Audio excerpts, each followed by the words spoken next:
সমস্ত লোক প্রাইভেট হাসপাতালের দিকে ঝুঁকে যাচ্ছে সেবার জন্য। এগুলো স্বাস্থ্য মন্ত্রণালয় থেকে নির্দেশনা আসবে, আমরা যেন সেই ব্যাপারে সবাই সহযোগিতা করি। আর সর্বোপরি দুর্নীতি কোনো অবস্থাতেই এটা আমরা মেনে নেব না। সবাই যেন আমরা কোনো বিভাগে কোনো অবস্থাতেই দুর্নীতির ব্যাপারে আমরা জিরো টলারেন্স, মানুষের যে আকাঙ্ক্ষা, মানুষের যে ভাবনা, সেখান থেকে যেন আমরা আমাদেরকে সেভাবে সবাই প্রস্তুত রাখি। দুর্নীতি নিয়ন্ত্রণ রাখতে হবে আমাদের। এই বিষয়টা সকলে সব বিভাগে গুরুত্বের সঙ্গে আপনারা দেখবেন। এই ব্যাপারে যদি কোনো ধরনের কারো বিরুদ্ধে অভিযোগ আসে তখন আমরা আমাদের ব্যবস্থা গ্রহণ করতে আমরা বাধ্য হব। আমরা নিজেরাও দুর্নীতি করব না, আমরা কাউকে দুর্নীতি করতে দিতে চাই না।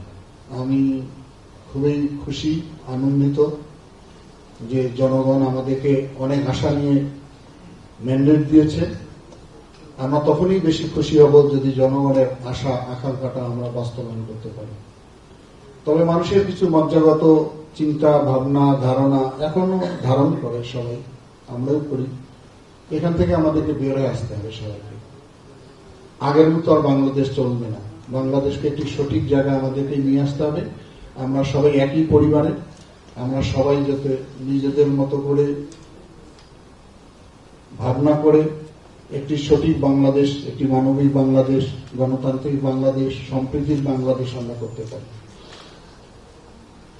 একটি সাম্প্রদায়িক সম্প্রীতির বাংলাদেশ করতে হবে।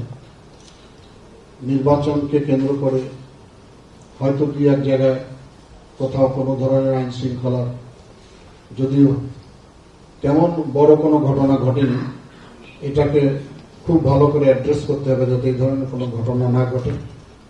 বিশেষ করে আমাদের যে সমস্ত সম্প্রদায় দুর্বল, তাদের পাশে যেন আমরা দাঁড়াই। তারা সকল অনুষ্ঠান স্বাভাবিকভাবে করতে পারে সে ব্যাপারে আমরা যেন সহযোগিতা দিই।